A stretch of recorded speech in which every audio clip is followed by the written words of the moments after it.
ബഹുമാനപ്പെട്ട അല്ലാമ ശിബിലി റഹ്മത്തുള്ളാഹി അലൈഹി ചരിത്രത്തിൽ കാണാം, അദ്ദേഹത്തിന്റെ നാട്ടുകാരായിക്കൊണ്ട് നാട്ടുകാർ ദർസ് നടത്തുന്ന പണ്ഡിതനായിരുന്നു ബഹുമാനപ്പെട്ട അബൂബക്കർ ഇബ്നു മുജാഹിദ് റളിയല്ലാഹു അൻഹു.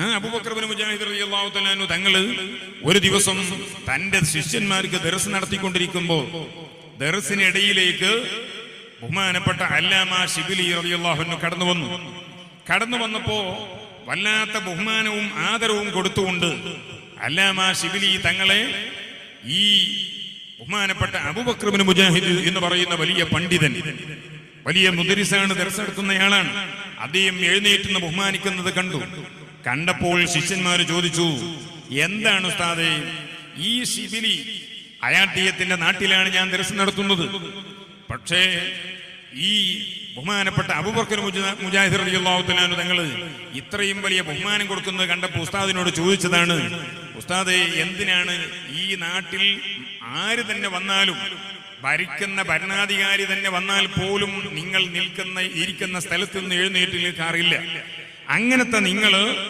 ഈ ആരും പരിഗണിക്കാത്ത ശിബിലി ഇങ്ങോട്ട് കടന്നു വന്നപ്പോൾ എന്തിനാണ് നിങ്ങൾ ഈ രൂപത്തിൽ ബഹുമാനം നൽകിയത് എന്ന് പറഞ്ഞ സമയത്ത് ബഹുമാനപ്പെട്ട അല്ലാമ ശിബിലിയെ സംബന്ധിച്ച് ബഹുമാനപ്പെട്ട അബൂബക്കർ ഇബ്നു മുജാഹിദ് റളിയല്ലാഹു അൻഹു പറഞ്ഞു, അവിടുന്ന് പറഞ്ഞ വാക്കെന്താണ്, മക്കളെ ഈ ശിബിലിയെ നിങ്ങൾക്കറിയുമോ, അദ്ദേഹത്തിന് ഞാൻ ബഹുമാനിച്ചത് വെറുതെയല്ല, ഞാൻ ഹബീബായ നബി സല്ലല്ലാഹു അലൈഹി വസല്ലം തങ്ങളെ സ്വപ്നത്തിൽ കണ്ടപ്പോൾ നബി തങ്ങളുടെ സദസ്സ്, ആ സദസ്സിൽ നിന്ന് ബഹുമാനപ്പെട്ട അല്ലാമ ശിബിലിയെ റസൂലുള്ളാഹി സ്വല്ലല്ലാഹു അലൈഹി വസല്ലം തങ്ങൾ വലിയ ബഹുമാനവും ആദരവും കൊടുത്തുകൊണ്ട് വലിയ ബഹുമാനം കൊടുക്കുന്നത് ഞാൻ കണ്ടു.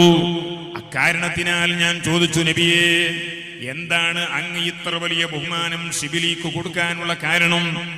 അപ്പോഴാണ് അല്ലാഹുവിന്റെ റസൂൽ സ്വല്ലല്ലാഹു അലൈഹി വസല്ലം തങ്ങൾ പറഞ്ഞത്, മക്കളെ ഈ ശിബിലിയെ ഞാൻ എങ്ങനെ മറക്കാനാണ്, ഈ ശിബിലിയെ ഞാൻ എങ്ങനെ മറക്കും? കാരണം എല്ലാ നിസ്കാരത്തിന്റെയും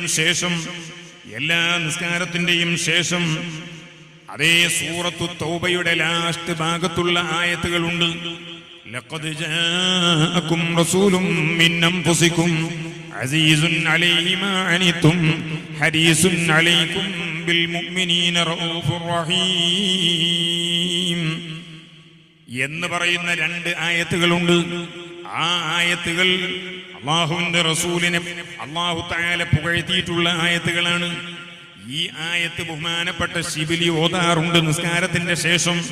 എല്ലാ നിസ്കാരത്തിന്റെയും ശേഷം അത് ഓതിയതിന്റെ ശേഷം പിന്നീട് അല്ലാഹുവിന്റെ റസൂലിനെ ഒരൊറ്റ വിളിയാണ്, സ്വലാത്തു വസ്സലാമു അലൈക യാ റസൂലല്ലാഹ്. ഈ വിളി വിളിച്ചുകൊണ്ട് ബഹുമാനപ്പെട്ട ശിബിലി നബി തങ്ങളുമായി കൊണ്ട് ആത്മീയമായ ബന്ധം സ്ഥാപിക്കുന്നു.